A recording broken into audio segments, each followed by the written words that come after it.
Hello बच्चों, welcome to अकेड Excel. तो आज हम स्टार्ट करने जा रहे हैं थर्मोडायनेमिक्स का लेक्चर नंबर 7।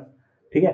पिछले लेक्चर की अगर हम बात करें तो पिछले लेक्चर में हमने कुछ एंट्रोपी और second law of thermodynamics discuss किया था। ठीक है। और उसमें हमने और भी इम्पोर्टेंट कुछ बातें डिस्कस करी थी। ठीक है। फिर आज जो हम टॉपिक डिस्कस करने वाले हैं, तो आज हम क्या क्या टॉपिक डिस्कस करने वाले हैं देखो। आज हम एक तो फेज ट्रांजिशन डिस्कस करने वाले हैं। फेज ट्रांजिशन के दौरान जो चेंज इन एंट्रोपी होती है वो कैसे कैलकुलेट करी जाती है। उसके बाद एंट्रोपी गिव्स फ्री एनर्जी हम कैलकुलेट करने वाले हैं। ठीक है। एक तो गिव्स फ्री एनर्जी कैलकुलेट करने वाले हैं। उसके बाद गिव्स फ्री एनर्जी के रिलेशन, जैसे वर्क के साथ क्या रिलेशन है, एंट्रोपी के साथ क्या रिलेशन है, वगैरह वगैरह हम डिस्कस करने वाले हैं। ठीक है। तो बेसिकली आज जो हमारा मेन मुद्दा रहेगा वो थर्ड लॉ ऑफ थर्मोडायनेमिक्स की तरफ रहेगा। ठीक है। तो स्टार्ट करते हैं। तो सबसे पहले हम स्टार्ट कर रहे हैं entropy change during phase transition. ठीक है। ये पिछले लेक्चर से कंटिन्यू वाला पार्ट है, तो इसके लिए आप पिछला लेक्चर जरूर देखिएगा। तो यहां पर है entropy during phase transition.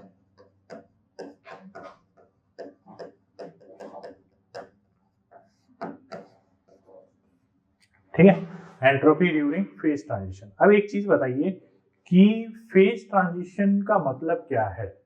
Phase transition का मतलब है कि कभी जब भी कोई मैटर एक फेज से दूसरे फेज में जा रहा हो, जैसे फॉर एग्जांपल सॉलिड से लिक्विड में जा रहा हो, या लिक्विड से गैस में जा रहा हो, या गैस से वापस सॉलिड में जा रहा हो, या लिक्विड में जा रहा हो, यानी कि अपना फेज चेंज कर रहा हो। ठीक है। तो इसको हम क्या बोलते हैं, फेज ट्रांजिशन। तो इस चीज को हम लिख लेते हैं पहले। तो देखो क्या क्या हो सकता है। एक तो हो सकता है कि सॉलिड से लिक्विड जा रहा हो।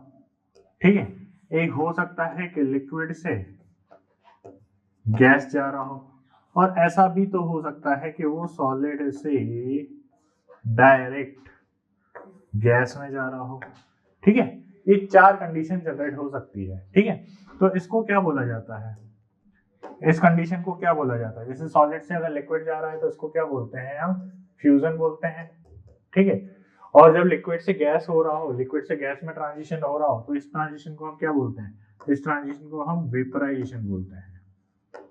क्या बोलते हैं, वेपराइजेशन। ठीक है। और जब सॉलिड से गैस में कन्वर्जन हो रहा हो तो इस ट्रांजिशन को हम सब्लिमेशन बोलते हैं। क्या बोलते हैं, सब्लिमेशन। बात समझ में आ रही है। तो फ्यूजन, वेपराइजेशन एंड सब्लिमेशन, ये तीन ट्रांजिशन हो गए। बात समझ में आ रही है। ठीक है। अब देखिए, जब सॉलिड से लिक्विड में जा रहा है तो एंट्रोपी क्या हो रही है, बढ़ रही है या कम हो रही है। तो एक चीज बताओ कि सॉलिड के एटम, आप जानते हो कि सॉलिड के एटम जो है वो डेंसली पैक रहते हैं। ठीक है। एकदम टाइटली पैक्ड रहते हैं। वहीं अगर मैं लिक्विड की बात करूं तो लिक्विड के जो एटम्स हैं वो दूर दूर रहते हैं। ठीक है। थोड़ा सा डिस्टेंस बढ़ जाती है, और डिस्टेंस बढ़ जाएगी तो उनमें मूवमेंट बढ़ जाएगी, और मूवमेंट बढ़ जाएगी तो रैंडमनेस बढ़ जाएगा। तो यानी कि सॉलिड से जब गैस में ट्रांजिशन हो रहा है तो मॉलिक्यूल या एटम के बीच में रैंडमनेस बढ़ रही है। और एंट्रोपी का मतलब ही क्या था, एंट्रोपी का मतलब था रैंडमनेस। तो अगर रैंडमनेस बढ़ रही है इसका मतलब एंट्रोपी भी बढ़ रही है। बात समझ में आ रही है। ठीक है। अब लिक्विड से गैस के ट्रांजिशन की बात करते हैं। तो लिक्विड से जब गैस में ट्रांजिशन करते हैं तो लिक्विड के कंपैरिजन में गैस के जो मॉलिक्यूल्स हैं वो और ज्यादा रैंडमली मूव कर सकते हैं, क्योंकि बचपन में पढ़ के आए हो कि जो गैस के एटम्स होते हैं या गैस के जो मॉलिक्यूल्स होते हैं उनमें डिस्टेंस बहुत ज्यादा होती है। ठीक है। वो और ज्यादा मूव करते रहते हैं। ठीक है।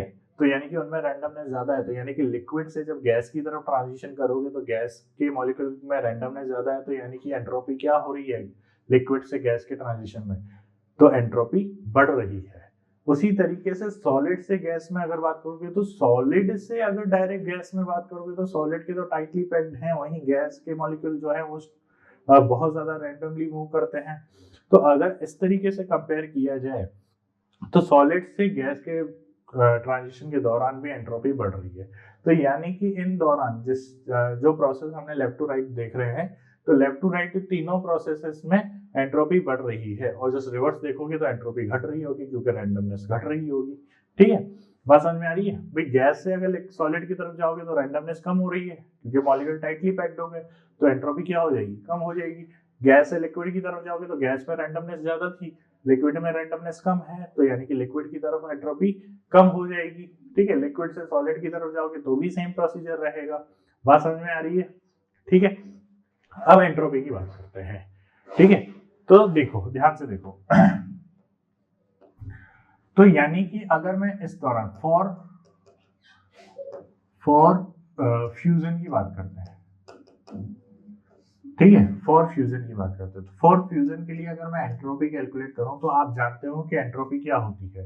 एंट्रोपी क्या होती है? एंट्रोपी होती है चेंज इन heat upon temperature.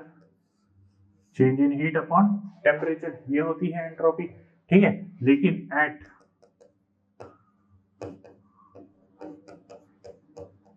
Eight constant pressure heat किसके बराबर होती है? हीट बराबर होती है चेंज इन एंथैल्पी के बराबर। किसके बराबर?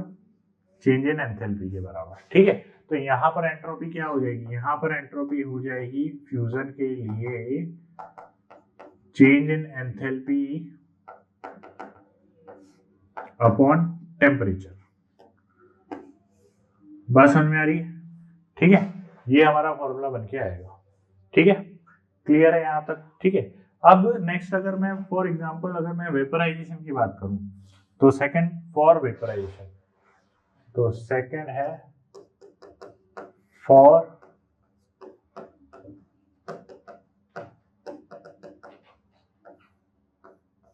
For vaporisation.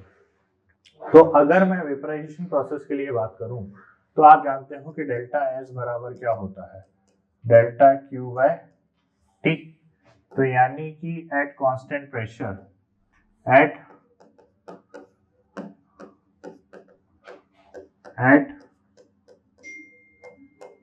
कांस्टेंट प्रेशर आप जानते हो कि चेंज इन हीट बराबर होती है चेंज इन एंथैल्पी के। ठीक है, ये आपने हीट कैपेसिटी में पढ़ रखा है, तो यहाँ पर ये फॉर्मूला हो जाएगा change in enthalpy upon temperature. Process कौन सी है? वेपराइजेशन। तो यहाँ पर हम नीचे क्या लिख लेंगे? वेपराइजेशन। ठीक है, बात समझ में आ रही है? ठीक है, सिमिलरली अगर मैं बात करूं फॉर सब्लिमेशन के लिए, तो सब्लिमेशन के लिए भी सेम ही प्रोसीजर रहेगा, सिर्फ लिखने वाली बातें हैं। फॉर सब्लिमेशन, ठीक है, बस सेम फॉर्मूला रहेगा। जहां पे वेपराइजेशन लिखा हुआ है वहां क्या आ जाएगा? वहां क्या आ जाएगा?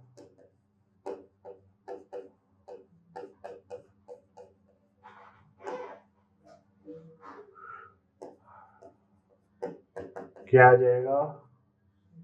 डेल्टा एस सब्लिमेशन बराबर delta H sublimation upon temperature T. बात समझ में आ रही है? ठीक है, ये हो जाएगा। तो यानी कि ये हो गई हमारी एंट्रोपी का कैलकुलेट करने का तरीका एट कौन सी process? At fusion and to vaporisation and sublimation. तीन प्रोसेसेस के दौरान जब हम एंट्रोपी कैलकुलेट करते हैं तो वो किस तरीके से कैलकुलेट की जाती है वो यहाँ पर क्लियर कर दी गई है। बात समझ में आ रही है? ठीक है, अब इससे रिलेटेड क्वेश्चन जो है वो आपको असाइनमेंट में मिल जाएंगे। डायरेक्ट फॉर्मूला बेस्ड क्वेश्चन आएंगे। ठीक है, कोई इतना टफ नहीं है, तो फॉर्मूला बेस्ड क्वेश्चन आएंगे तो असाइनमेंट देखिएगा, उसको ट्राई करिएगा। ठीक है, और फॉर्मूलास इस चैप्टर के बहुत ज़्यादा इंपॉर्टेंट है। रैंडमली फॉर्मूला इधर से उधर कनेक्टेड रहते हैं, कोई भी फॉर्मूला किधर से भी कनेक्ट किया जा रहा है। ठीक है, तो इसीलिए हर एक डेरिवेशन को अच्छे से प्रैक्टिस करो। ठीक है, डिटेल में एक बार चैप्टर को पढ़ो, समझो क्या चीज़ है। ठीक है, क्वेश्चन की लैंग्वेज वरना समझ में नहीं आएगी कि एग्जामिनर पूछना क्या चाह रहा है। बात समझ में आ रही है? ठीक है, तो अब ये हो गया हमारा एंट्रोपी का पार्ट। अब हम स्टार्ट करने जा रहे हैं थर्ड लॉ ऑफ थर्मोडायनेमिक्स का पार्ट। ठीक है, थर्ड पार्ट जिसमें Gibbs free energy major role play करेगी।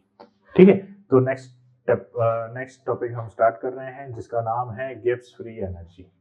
क्या है? Gibbs free energy. तो देखो,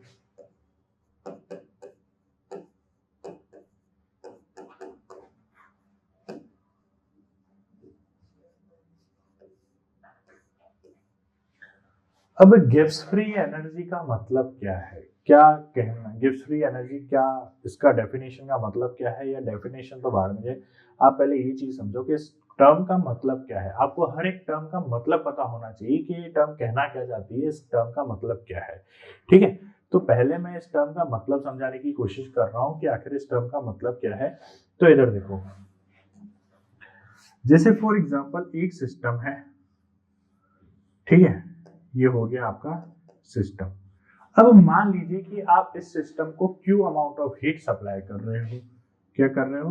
Q amount of heat supply कर रहे हो। बात समझ में आ रही है? Q amount of heat supply कर रहे हो, और सप्लाई करने के बाद ये जो सिस्टम है कुछ अमाउंट का वर्क कर रहा होगा। ठीक है, यहां तक कोई दिक्कत नहीं होगी आई थिंक। ठीक है, तो जब ये Q अमाउंट ऑफ वर्क कर रहा होगा, ठीक है, ये Q अमाउंट ऑफ वर्क कर रहा है, तो जब ये W अमाउंट ऑफ वर्क कर रहा है, तो लेट सपोज कि आपने जो इसको हीट सप्लाई करी है वो सप्लाई करी है लेट सपोज 100 किलो कैलोरी। ठीक है, इतनी कैलोरी आपने हीट इसको सप्लाई करी है, तो क्या ये वर्क भी 100 किलो कैलोरी करेगा?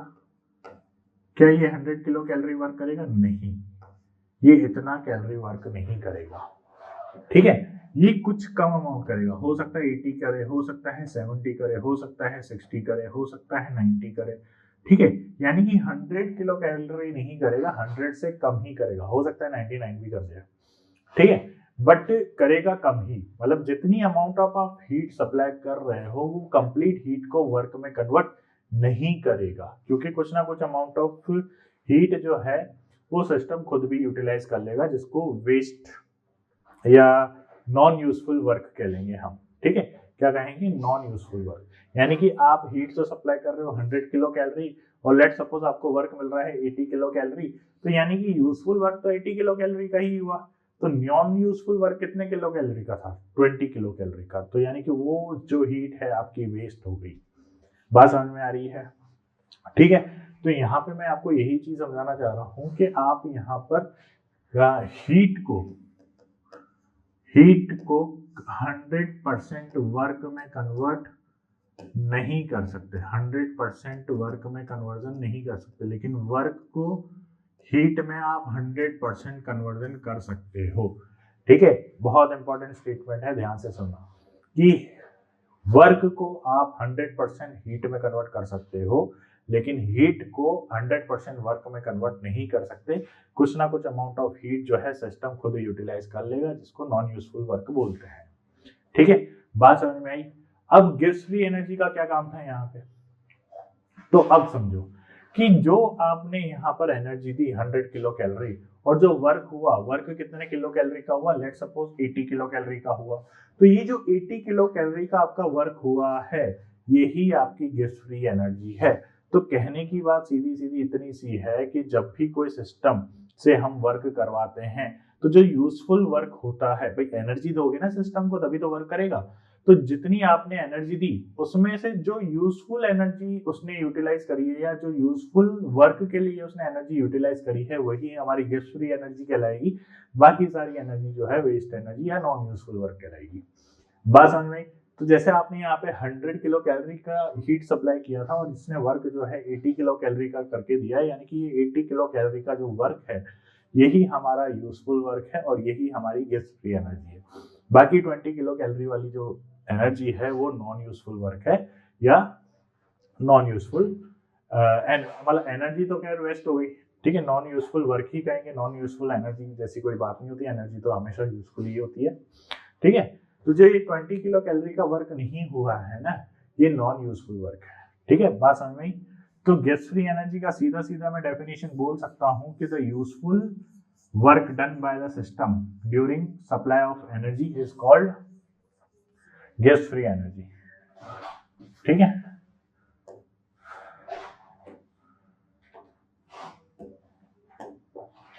द यूजफुल वर्क, देखो डेफिनेशन क्या हो जाएगी? The useful work done by the system from total supplied energy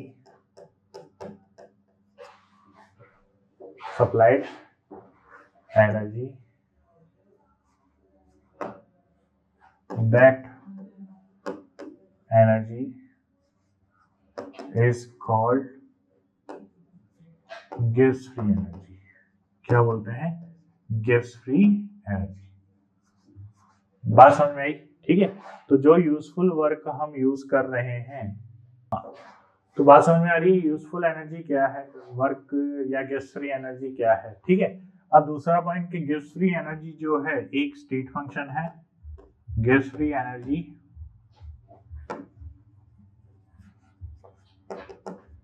is a state function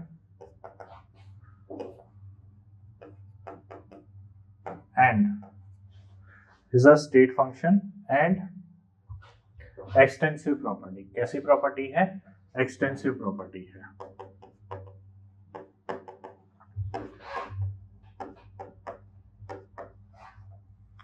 ठीक है, एक एक्सटेंसिव प्रॉपर्टी है गिब्स फ्री एनर्जी। ठीक है, अब गिब्स फ्री एनर्जी कैलकुलेट करने का फॉर्मूला क्या है? G equals to delta H, sorry Gibbs free energy होती क्या है? H minus TS।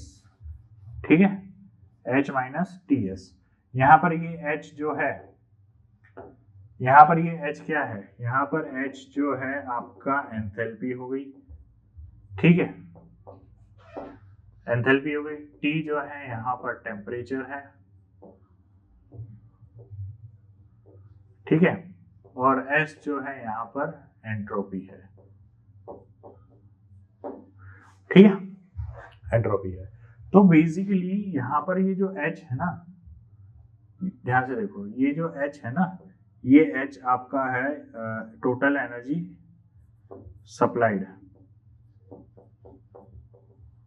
ठीक है, और ये TS जो है ना, ये नॉन यूजफुल वर्क है। ठीक है, तो टोटल एनर्जी जितनी सप्लाई हुई है उसमें से जो non useful work energy contribute किया है, तो उसमें से माइनस करोगे, वही तो हमारी गिब्स फ्री एनर्जी थी जो यूजफुल एनर्जी है।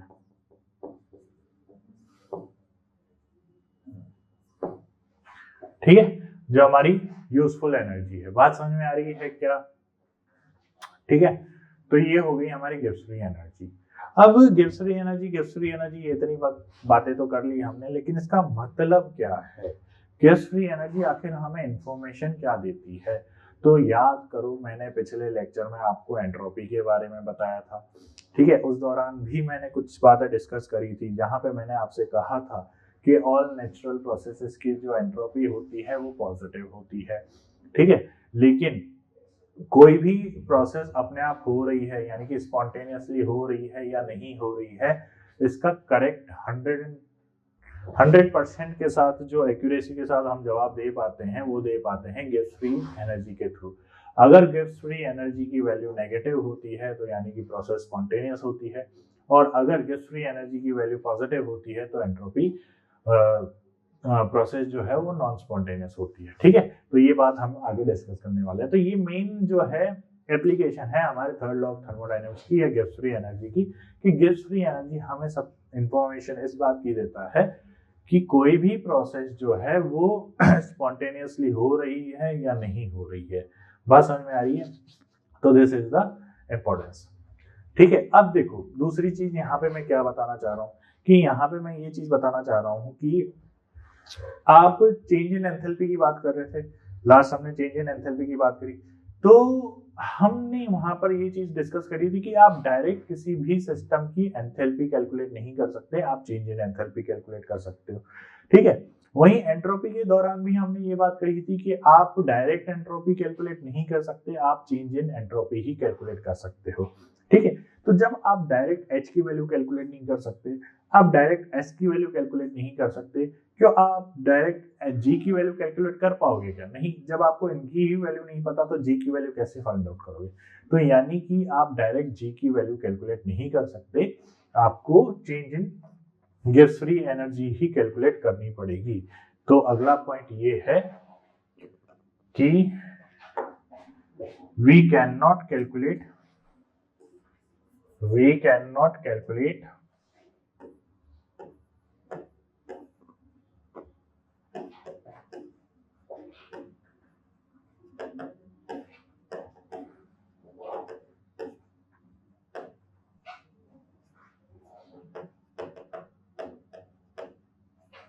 ठीक है, वी कैन ओनली कैलकुलेट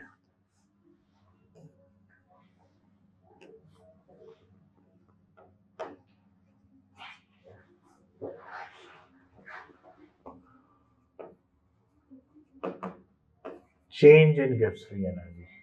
क्या कैलकुलेट कर सकते हैं हम? Change in Gibbs free energy, ठीक है, delta ji.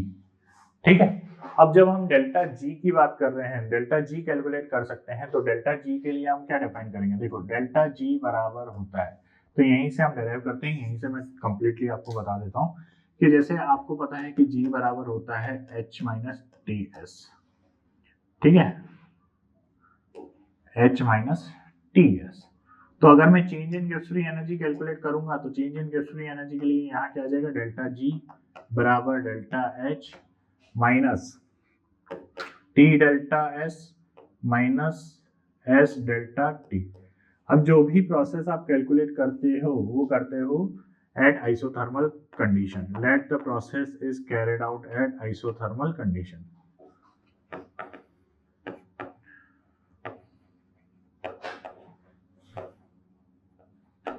carried out at isothermal condition।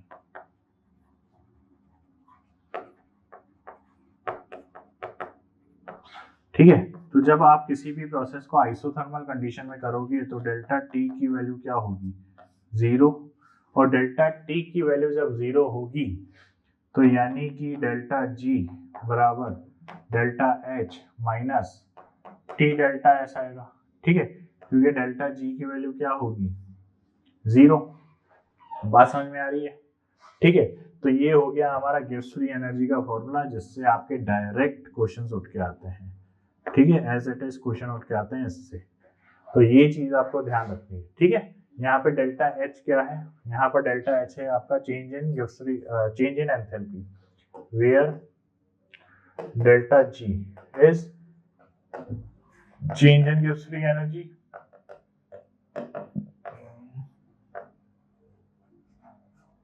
ठीक है, डेल्टा जी क्या है? Change in Gibbs free energy. वहीं अगर मैं डेल्टा एच की बात करूं तो चेंज इन एंथैल्पी। ठीक है, ये चीजें आपको पता होनी चाहिए, ये मैं बस इसलिए लिख रहा हूं कि हो सकता है तुम में से अभी भी होश में ना हो पिछले लेक्चर को लेकर, तो एक बार कभी भी कोई भी चैप्टर आप पढ़ रहे हो ना तो प्रॉपर सीक्वेंस में पढ़ा करो, रैंडमली स्टार्ट मत कर दिया करो। ठीक है, डेल्टा एस क्या है? Change in entropy.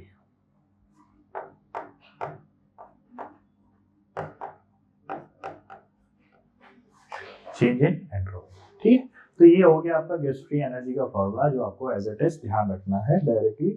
ठीक है, इससे डायरेक्ट क्वेश्चन उठ के आते हैं आपके। बात समझ में आ रही है? ठीक है, चलिए नेक्स्ट अब हम बात करेंगे रिलेशनशिप को लेकर। ठीक है, किसके रिलेशनशिप? गिब्स फ्री एनर्जी और वर्क का रिलेशनशिप। ठीक है, तो स्टार्ट करते हैं रिलेशनशिप बिटवीन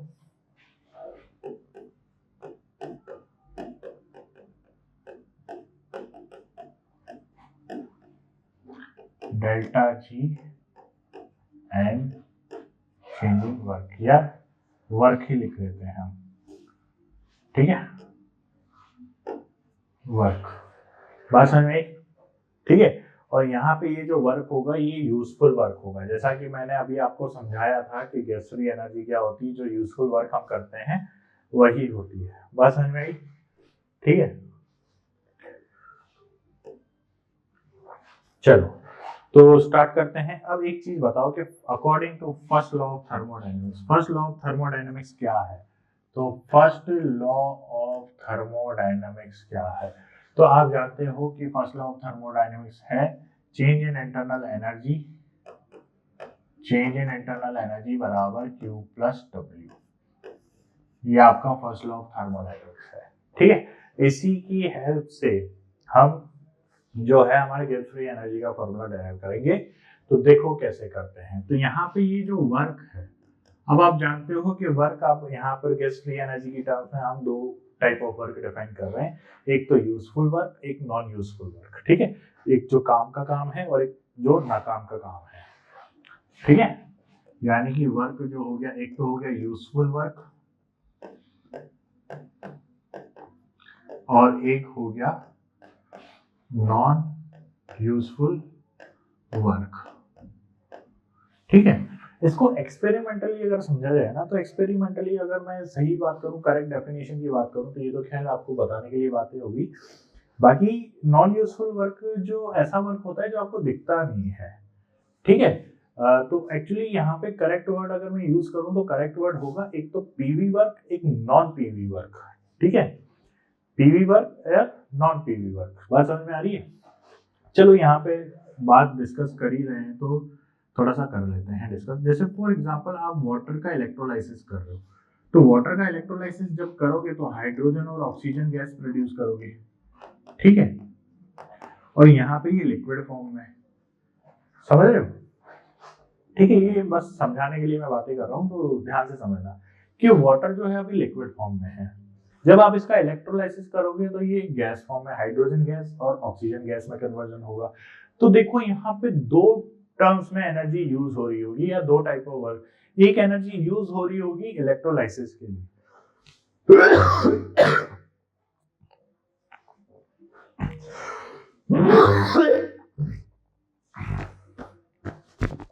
देखो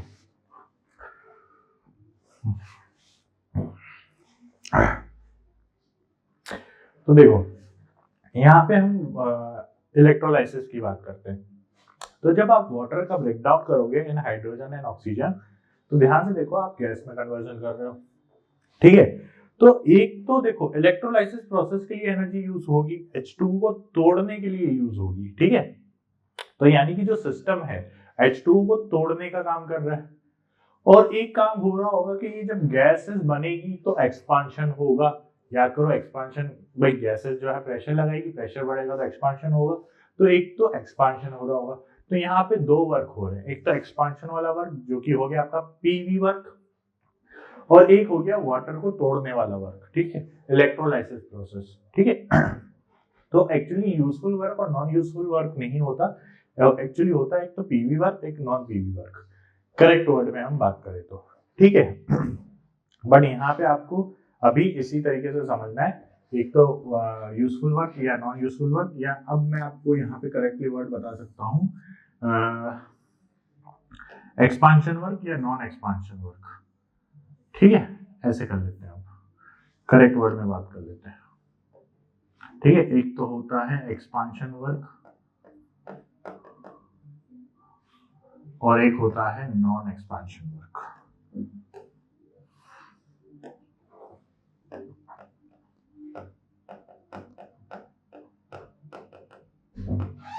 ठीक है, दो टाइप के वर्क होते हैं आपके, बस हमें तो जो ये एक्सपांशन वाला वर्क है, तो देखो एक होता है आपका एक्सपांशन वर्क, एक होता है आपका नॉन एक्सपांशन वर्क। ठीक है, बात क्लियर है? तो एक चीज बताओ कि ये जो एक्सपांशन वाला है ये तो आपका P डेल्टा V वाला वर्क है। ठीक है, और नॉन एक्सपांशन को जो हमारी गिब्स फ्री एनर्जी है वो मान के चल लेते हैं। ठीक है, तो अब बताओ K डेल्टा U बराबर हो जाएगा Q plus P delta V plus work जो कि है नॉन एक्सपांशन वर्क। ठीक है, ये हो जाएगा, बात समझ में आ रही है? ये हो गया। अब आगे देखते हैं, देखो अब आगे देखो, आगे क्या है कि चेंज इन इंटरनल एनर्जी को अगर मैं इस साइड ले आऊं, यानी कि मैं Q को बात करूं और यहाँ पे डेल्टा U की बात करूं, तो ये हो गया माइनस P डेल्टा V और माइनस वर्क नॉन एक्सपांशन वाला। बात समझ में आ रही है? ठीक है, ये हो गया। अब देखो Q बराबर क्या होगा, अब delta U minus P delta V, तो याद करो कि डेल्टा H क्या था, डेल्टा H बराबर था U plus P delta V। ठीक है, अच्छा यहाँ पे क्योंकि हम एक्सपांशन वर्क यूज कर रहे हैं तो एक्सपांशन में P नेगेटिव होगा, तो ये इस साइड जाएगा तो ये प्लस हो जाएगा। ठीक है, बात समझ में आ रही है? तो यहाँ पर ये एक्सपांशन वर्क भी नेगेटिव होगा तो ये साइड जाएगा तो पॉजिटिव होगा। ठीक है, तो यानी कि डेल्टा H बराबर क्या था, U plus P delta V, यानी कि ये यहाँ पर एंथैल्पी के बराबर है, ठीक है, और प्लस ये हो गया हमारा नॉन एक्सपांशन वर्क। ये क्या हो गया हमारा नॉन एक्सपांशन वर्क। बात समझ में आ रही है, ठीक है। अब ये होने के बाद अब एक चीज बताओ कि ये हो गया नॉन एक्सपांशन वर्क, तो अगर मैं Q की जगह क्या लिख सकता हूँ, Q की जगह मैं क्या लिख सकता हूँ बताओ। आपको एंट्रोपी का फॉर्मूला याद है, आपको एंट्रोपी का फॉर्मूला याद है, तो एंट्रोपी क्या होता है, डेल्टा एस बराबर Q बाय टी, ठीक है, चेंज इन हीट की बात कर रहे हैं ना। तो यहाँ पे डेल्टा Q बराबर क्या हो जाएगा, टी डेल्टा एस, ठीक है। तो Q की जगह मैं क्या लिख सकता हूँ, टी डेल्टा एस बराबर क्या आएगा, delta H plus work non expansion, ठीक है, ये आएगा टी डेल्टा एस बराबर delta H plus work non expansion, ठीक है। अब एक बात बताओ, क्यों अगर मैं डेल्टा एच को इस साइड ले जाऊं, ठीक है, या वर्क नॉन एक्सपांशन को यहाँ ले जाता हूँ, तो वर्क नॉन एक्सपांशन नेगेटिव हो जाएगा, ठीक है, और इधर आ जाएगा delta H minus T delta S. तो एक बात बताओ कि ये जो वर्क नॉन एक्सपांशन है और ये जो delta H minus T delta G है, तो यही तो हमारी गिब्स फ्री एनर्जी था। तो देखो वर्क जो नॉन एक्सपांशन वर्क है, ठीक है, वही हमारी change in Gibbs free energy के बराबर है, या तो मैं ये लिख सकता हूँ कि माइनस डेल्टा जी बराबर है work non expansion,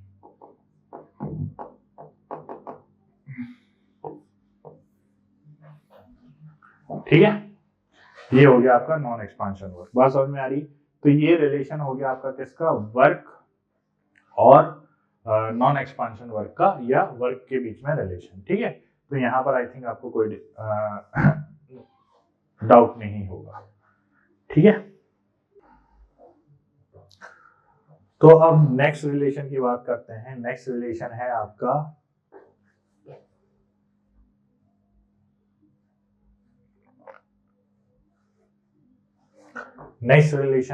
Gibbs free energy और एंट्रोपी के बीच में, ठीक है। तो हेडिंग डाल दो, relation between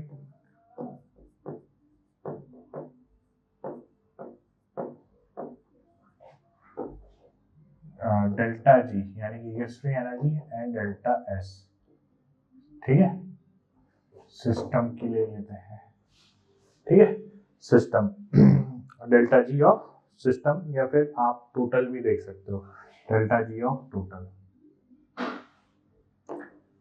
delta S total, ठीक है। तो स्टार्ट करें। तो एक चीज बताओ, डेल्टा एस टोटल या डेल्टा एस यूनिवर्स एक ही बात है, टोटल या डेल्टा एस यूनिवर्स, ठीक है। तो मुझे एक बात बताओ कि डेल्टा एस यूनिवर्स किसके बराबर है। तो डेल्टा एस यूनिवर्स जो है, delta S system plus delta S surrounding के बराबर है, ठीक है, डेल्टा एस सिस्टम और डेल्टा एस सराउंडिंग के बराबर है, ठीक है। अब मुझे एक चीज बताओ कि डेल्टा एस बराबर क्या होता है। डेल्टा एस बराबर होता है डेल्टा क्यू बाय टी। तो यानी कि क्या डेल्टा एस सिस्टम बराबर क्या हो जाएगा, delta Q system upon temperature, ठीक है, और डेल्टा एस सराउंडिंग क्या हो जाएगा, delta Q surrounding upon temperature. और आप जानते हो कि at constant pressure delta Q किसके बराबर होता है, डेल्टा एच के बराबर। तो यदि अगर मैं कांस्टेंट प्रेशर पे बात कर रहा हूं, तो यहां पर आएगा डेल्टा एच सिस्टम बराबर अपॉन टेम्परेचर, और यहां पर आएगा delta H surrounding upon temperature, ठीक है। टेम्परेचर पूरा लिखने की जरूरत नहीं थी, टेम्परेचर। बात समझ में आ रही है। तो delta S system upon delta S surrounding, दोनों की बात हो गई। तो एक चीज बताओ कि अगर कोई सिस्टम है, देखो सिस्टम है ये, ठीक है, तो सिस्टम जितनी हीट रिलीज करेगा वो कौन गेन करेगा, वो सराउंडिंग गेन करेगा। तो अगर ये रिलीज कर रहा है क्यू, तो इसके लिए माइनस क्यू हो जाएगी। तो यानी कि इसके लिए मैं क्या ये लिख सकता हूँ, delta H system upon temperature, लेकिन वो सिस्टम माइनस होगा, ठीक है, सिस्टम मतलब सॉरी जो एंथैल्पी है वो माइनस में आएगी, क्योंकि अगर मैं हीट के लिए बात करूं यहाँ पर तो minus delta Q system upon temperature लिख सकता हूं मैं, ठीक है, क्योंकि सराउंडिंग जितनी हीट गेन कर रहा है या रिलीज कर रहा है उतना ही ऑपोजिट सिस्टम कर रहा होगा, ठीक है, क्योंकि सिस्टम जितनी रिलीज करेगा उतना ही सराउंडिंग गेन करेगा, या जितना सिस्टम गेन करेगा उतनी ही सराउंडिंग रिलीज करेगा। तो जस्ट ऑपोजिट साइन के साथ मैं यहाँ पे इस चीज को लिख सकता हूँ, ठीक है। तो यहाँ पे जो मेन दो इक्वेशन है वो आपको ये ध्यान रखनी है कि डेल्टा एस सिस्टम बराबर है delta H system upon temperature, और वहीं डेल्टा एस सराउंडिंग जो है वो बराबर है minus delta H system upon temperature, ठीक है। ये दो इक्वेशन हमें यहाँ पर ध्यान रखनी है और इसको ही आगे लेके चलना है। बात समझ में आ रही है, ठीक है। तो अब देखो नेक्स्ट डेल्टा एस यूनिवर्स, ठीक है, डेल्टा एस यूनिवर्स को मैं लिख सकता हूं delta S system plus delta H, ठीक है, डेल्टा एच माइनस का सिस्टम, ठीक है, ये माइनस डेल्टा एच सिस्टम जो कि है एक्चुअली सराउंडिंग की बात, ठीक है, ये डेल्टा एच सिस्टम का, ये डेल्टा एच सराउंडिंग का, ठीक है। अब multiplying the equation with temperature,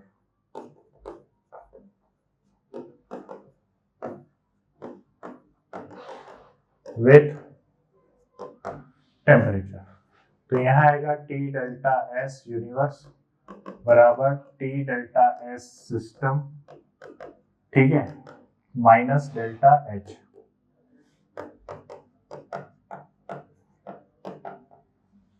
minus delta H, ठीक है, ये हो जाएगी कहानी, ठीक है। तो देखो टी डेल्टा एस क्या हो जाएगा, देखो मेरी बात सुनो, टी डेल्टा एस किसके बराबर है, एंट्रोपी, देखो टी डेल्टा एस किसके बराबर होता है,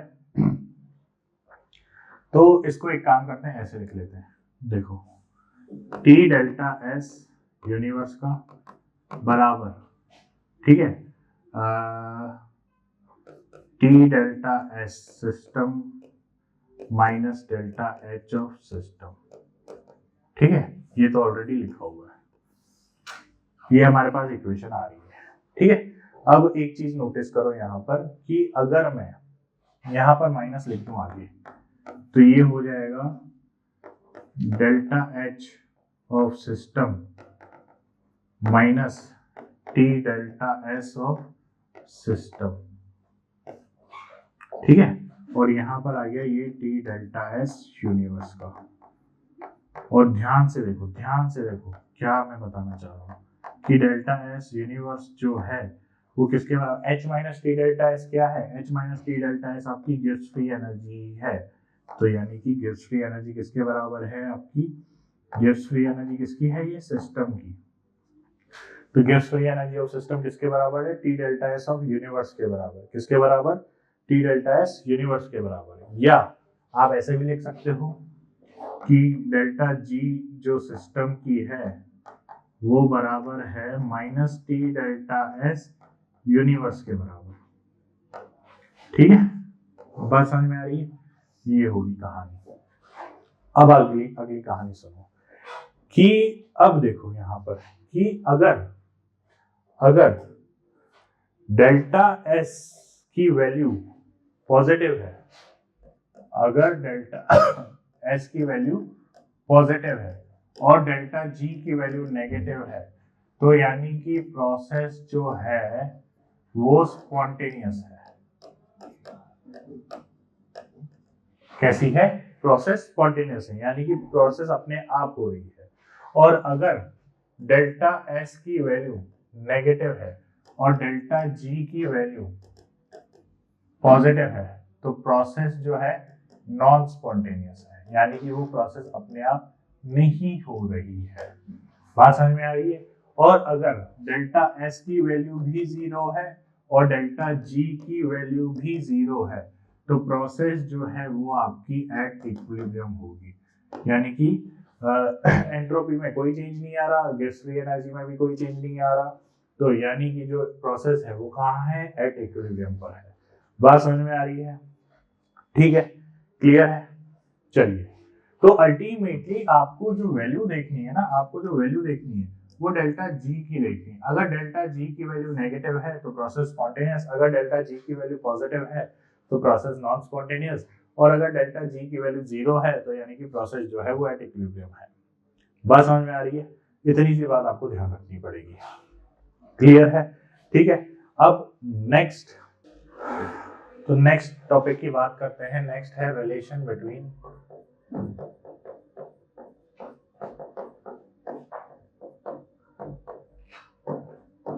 डेल्टा जी एंड के इक्विलिब्रियम। ठीक है, डेल्टा जी एंड के इक्विलिब्रियम। तो लेट आप देखो इक्विलिब्रियम आपको थोड़ा बहुत आइडिया होगा, जैसे अगला चैप्टर हमारा केमिकल इक्विलिब्रियम ही है। तो अगर मैं केमिकल इक्विलिब्रियम की बात करूं तो इसमें आपको अभी तो डायरेक्ट एक रिलेशन ध्यान रखना है जो कि होता है डेल्टा जी बराबर delta G not plus R T L N Q. ठीक है, हालांकि इस टॉपिक में आपको थोड़ी सी दिक्कत आ सकती है क्योंकि अगर आपने केमिकल इक्विलिब्रियम नहीं पढ़ा है, और अगर आपने केमिकल इक्विलिब्रियम पढ़ा है तो कोई दिक्कत नहीं आनी है।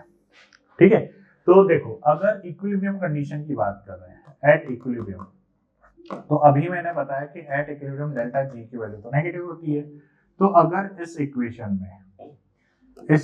में अगर मैं बात करूं, ठीक है, अगर मैं बात करूं तो 0 बराबर हो जाएगा delta G not plus R T L N Q. तो यानी कि यहाँ पर आ जाएगा delta G not minus R T L N Q. ठीक है, अब ये क्यू क्या है ये अभी मैं बताऊंगा, सब चीजें बताऊंगा, लेकिन अभी आप इस चीज को देखो। तो यहाँ से एल एन क्यू बराबर क्या आ जाएगा? Delta G not upon R T, वो भी माइनस का। ठीक है, ये इक्वेशन बन गई।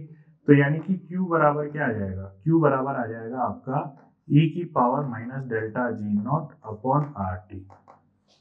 ठीक है, delta G not upon R T. बात समझ में आ रही है?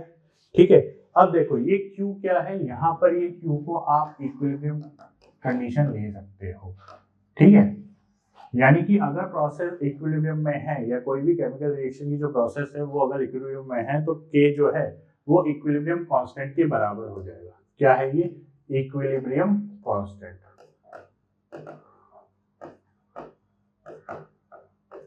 ठीक है, तो यानी कि Q की जगह आप क्या लिख सकते हो? Equilibrium constant. ठीक है, एट इक्विलिब्रियम कंडीशन। ठीक है, और उसके बाद देखो यहाँ पे डेल्टा जी नॉट क्या है? तो डेल्टा जी नॉट है यहाँ पर स्टैंडर्ड गैस फ्री एनर्जी। क्या है? Standard gas free energy. जैसे अगर आपने इलेक्ट्रोकेमिस्ट्री पढ़ा है तो वहां पे स्टैंडर्ड सेल पोटेंशियल और सेल पोटेंशियल पढ़ा होगा। क्या डिफरेंस है स्टैंडर्ड सेल पोटेंशियल और सेल पोटेंशियल में? तो स्टैंडर्ड पोटेंशियल जो होता है वो कैलकुलेट किया जाता है at 25 degree Celsius and 1 atm pressure पर। ठीक है, तो standard gas free energy basically gas free energy ही है, बस कैलकुलेट कब करी गई है? जिसको कैलकुलेट हमने किया है at 25 degree Celsius and 1 atm pressure के टाइम पर। किस पर? 25 degree Celsius and 1 atm pressure के टाइम पे जब हम गैस फ्री एनर्जी को कैलकुलेट करते हैं तो उसी को हम स्टैंडर्ड गैस फ्री एनर्जी कहते हैं। बात समझ में आ रही है? ठीक है, तो बस इतनी सी कहानी है। तो ये रिलेशन है किसके बीच में? इक्विलिब्रियम और डेल्टा जी नॉट के बीच में। ठीक है, तो ये हमारे पास एक मेन इक्वेशन है जो आपको ध्यान रखनी है। हालांकि ये इक्वेशन आप उसमें भी पढ़ोगे इलेक्ट्रोकेमिस्ट्री में। ठीक है, तो एल एन क्यू की जगह अगर आपको एल एन की जगह आपको लॉग चाहिए, क्योंकि कैलकुलेशन आप लॉग में ही करते हो, तो डेल्टा जी नॉट बराबर हो जाएगा minus 2.303 R T log base 10 के इक्विलिब्रियम लिख लेते हैं यहाँ पर। ठीक है, आपकी इच्छा है कि क्यू लिखो या कि इक्विलिब्रियम लिखो। अगर इक्विलिब्रियम कंडीशन है तो इक्विलिब्रियम लिखोगे, ठीक है। क्यों यहाँ पे रिएक्शन कोशेंट को डिफाइन कर रहा है। अब ये रिएक्शन कोशेंट क्या चीज है, इक्विलिब्रियम क्या चीज है, तो इन वर्ड को आप नोट कर लो। और जब केमिकल इक्विलिब्रियम हम पढ़ेंगे ना, तो वहां पे मैं आपको ये चीज बताऊंगी कि रिएक्शन कोशेंट क्या चीज है और इक्विलिब्रियम क्या चीज है, ठीक है। के इक्विलिब्रियम और क्यू में क्या डिफरेंस है, तो ये केमिकल इक्विलिब्रियम में आएगा डिटेल में, ठीक है। और अगर आपने पढ़ रखा है तो बहुत अच्छी बात है, ठीक है। तो ये बात हो गई किसकी, गैस फ्री एनर्जी और के इक्विलिब्रियम के बीच। अब कुछ क्वेश्चन वगैरह देख लेते हैं सिंपल से, ठीक है, जो फॉर्मूला बेस्ड ही होते हैं, इससे कोई खास बड़े क्वेश्चन आते नहीं है। थर्मोडायनेमिक्स बहुत प्यारा चैप्टर है, इससे मतलब क्वेश्चन जो आएंगे वो डायरेक्ट फॉर्मूला बेस्ड ही आते हैं, ठीक है। बस वो फॉर्मूला अप्लाई करना आपको आना चाहिए, और जो मिस्टेक होती है ज्यादातर वो साइंस की मिस्टेक होती है, ठीक है, तो वो गलती हमें नहीं करनी है। तो देखो, for a certain reaction the change in enthalpy and change in entropy. देखो, चेंज इन एंथैल्पी यानी कि डेल्टा एच की वैल्यू दे रखी है, डेल्टा एच की वैल्यू दे रखी है कितनी, 40.63 किलो जूल। तो किलो जूल के लिए हम पावर 3 लगा देते हैं, जूल पर मोल, ठीक है। तो ये कितनी हो जाएगी, 40630 जूल पर मोल, ठीक है। और वहीं डेल्टा एस की बात करूं, अगर मैं चेंज इन एंट्रोपी की बात करूं, तो चेंज इन एंट्रोपी हो जाती है 100 जूल पर केल्विन, ठीक है। हमसे पूछा है what is the value of delta G at 27। तो डेल्टा जी का फॉर्मूला क्या था, delta H minus T delta S. Delta H की वैल्यू कितनी दे रखी है, 40630, और टेम्परेचर की वैल्यू कितनी है, 27 डिग्री सेल्सियस। 27 डिग्री सेल्सियस का मतलब है 300 केल्विन। तो टेम्परेचर हमें 300 केल्विन लेना है। और चेंज इन एंट्रोपी कितनी दे रखी है, चेंज इन एंट्रोपी हमें दे रखी है 100 जूल, ठीक है। तो बस इसको सॉल्व करो, आंसर आ जाएगा, ठीक है। अगर वैल्यू जो है, देखो वैल्यू नेगेटिव आ रही है या पॉजिटिव आ रही है, तो देखो 40,630 में से आपको माइनस करना है 30, ये तो यानी कि 30,000 समथिंग आपको माइनस करना है 40,000 में से, ठीक है। तो वैल्यू जो है पॉजिटिव आएगी। तो वैल्यू जो है अगर पॉजिटिव आ रही है तो यानी कि प्रोसेस कैसी होगी, spontaneous, non spontaneous, sorry, process कैसी होगी, नॉन स्पॉन्टेनियस, ठीक है। हमसे सीधा पूछा है कि रिएक्शन पॉसिबल है या नहीं है, तो रिएक्शन पॉसिबल नहीं है, नॉन स्पॉन्टेनियस प्रोसेस है, क्योंकि डेल्टा जी की वैल्यू देखो, ध्यान से देखो, यहाँ पर पॉजिटिव आएगी, ठीक है। 40,630 में से आप 30,000 माइनस करोगे तो लगभग कितना आएगा, 10,630 आएगा, ठीक है। तो यानी कि वैल्यू जो है पॉजिटिव है, इसका मतलब प्रोसेस नॉन स्पॉन्टेनियस है। एकदम सिंपल बेसिक से सवाल आते हैं, ठीक है। एक सवाल और देखते हैं, देखो अगला सवाल क्या कह रहा है, for a reaction at 25 degree Celsius enthalpy change and entropy change are. तो एंथैल्पी चेंज है 11.7 इंटू 10⁻³ जूल पर मोल, और चेंज इन एंट्रोपी है हमारे पास -105 जूल पर मोल पर केल्विन, ठीक है, respective. Find out whether the reaction is spontaneous और नॉन स्पॉन्टेनियस, ठीक है। तो प्रोसेस कब करी गई है, 25 डिग्री सेल्सियस यानी कि 298 केल्विन पर। डेल्टा जी अगर पॉजिटिव है, डेल्टा जी की हेल्प से निकालेंगे, delta H minus T delta S. Delta H क्या है हमारे पास, 11,700, ठीक है, माइनस टेम्परेचर कितना है 298 केल्विन। एंट्रोपी कितनी है, एंट्रोपी है हमारे पास -105 जूल पर। तो इसको जब आप सॉल्व करोगे, अगर डेल्टा जी की वैल्यू पॉजिटिव है तो प्रोसेस नॉन स्पॉन्टेनियस हो जाएगी, और अगर डेल्टा जी की वैल्यू नेगेटिव है तो प्रोसेस स्पॉन्टेनियस हो जाएगी। तो अब एडिशन सब्ट्रैक्शन करना तो आपको आता है, ठीक है। तो यहाँ पर आपका पार्ट गैस फ्री एनर्जी का कंप्लीट होता है, ठीक है। तो थर्मोडायनेमिक्स यहाँ पे कंप्लीट होता है आपका। लेकिन अब देखो, एक क्वेश्चन और है, तो एक क्वेश्चन और कर लेते हैं, सिंपल सी बात है, कर ही लेते हैं। देखो क्या दे रखा है, तो कैलकुलेट द इक्विलिब्रियम कांस्टेंट, यानी कि सी कैलकुलेट करने के लिए, के इक्विलिब्रियम कैलकुलेट करने के लिए बोल रहा है 400 केल्विन पे, जब आपको डेल्टा एच दे रखा है 77 किलो जूल। तो किलो की जगह मैं यहाँ पर जूल पर मोल ले लेता हूँ और डेल्टा एस नॉट में ले लेता हूँ यहाँ पे 122 जूल पर किलो पर मोल। ठीक है, और हमें इक्वेशन दे रखी है। तो बताओ केसी कैसे कैलकुलेट किया जाता है। तो केसी के लिए आपके पास क्या फॉर्मूला है, आप पहले कैलकुलेट करोगे डेल्टा जी। डेल्टा जी होता है delta H minus T delta S. तो डेल्टा एच क्या है आपके पास 77200, ठीक है, माइनस टी। टेम्परेचर क्या दे रखा है आपको, 400 केल्विन का टेम्परेचर दे रखा है, 400 केल्विन का टेम्परेचर, और 122 जूल आपको ये दे रखा है। ठीक है, तो पहले तो आप यहाँ से गिब्स फ्री एनर्जी निकालें, कितने आएगी, ठीक है, 48,800। तो 77,200 में से 48,800 अगर माइनस करोगे तो कितने बचेंगे, ठीक है, बताओ कितने बचेंगे।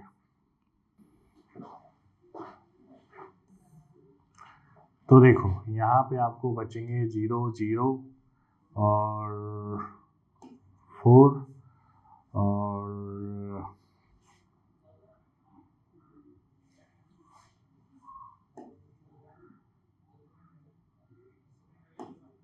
28,400, यानी कि डेल्टा जी की वैल्यू जो है आपके पॉजिटिव आ रही है यहाँ पे, यानी कि प्रोसेस जो है वो नॉन स्पॉन्टेनियस है।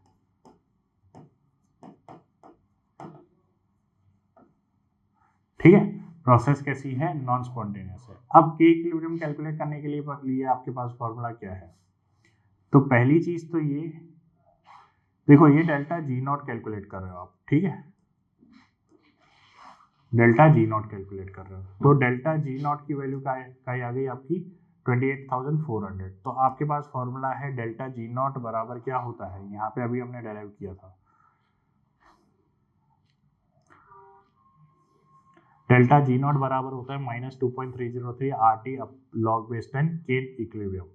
तो देखो क्या होगा यहाँ पे -2.303 RT लॉग बेस 10 के इक्विलिब्रियम। तो यानी कि यहाँ पर मैं पुट करूँगा 28,400 बराबर 2.303, ठीक है, आर की वैल्यू जूल में कितनी होगी आपकी 8.314 इनटू टेम्परेचर आप ले लोगे कितना 400 केल्विन लॉग बेस 10 के इक्विलिब्रियम। इसको सॉल्व करोगे आंसर आ जाएगा। ठीक है, तो अल्टीमेटली आपको करना क्या है 28,400, ठीक है, डिवाइड करना है किससे -2.303 इंटू 8.314 इंटू 400 लॉग बेस 10 के इक्विलिब्रियम। ठीक है, तो इसको जब सॉल्व करोगे, ठीक है, इसको जब सॉल्व करोगे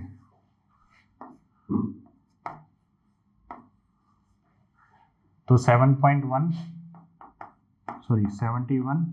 अपॉन आ रहा है 2.303 इंटू 8.314। ठीक है, इसको सॉल्व करो कितना आ रहा है, तो इसको जब आप सॉल्व करोगे तो ये लगभग 3.7 के आसपास आएगा। तो 3.7 के बराबर आते ही तो आप के इक्विलिब्रियम किसके बराबर रखोगे 10 की पावर -3.7। ठीक है,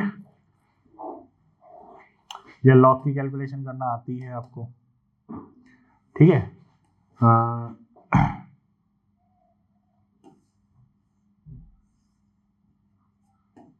ठीक है, ये 3.7 के बराबर हो गया। तो 3.7 के बराबर होते ही अब के इक्विलिब्रियम आपको निकालना आता है। के इक्विलिब्रियम क्या आएगा, ठीक है, तो 4 - 0.3 4 - 0.3 यानी कि ये आ जाएगा 10 की पावर -4 इंटू 2।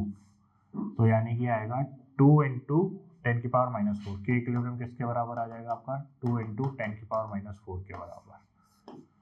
ठीक है, तो ये हो गया आपका के इक्विलिब्रियम का पार्ट। ठीक है, तो यहाँ पर ये आपका चैप्टर कंप्लीट होता है।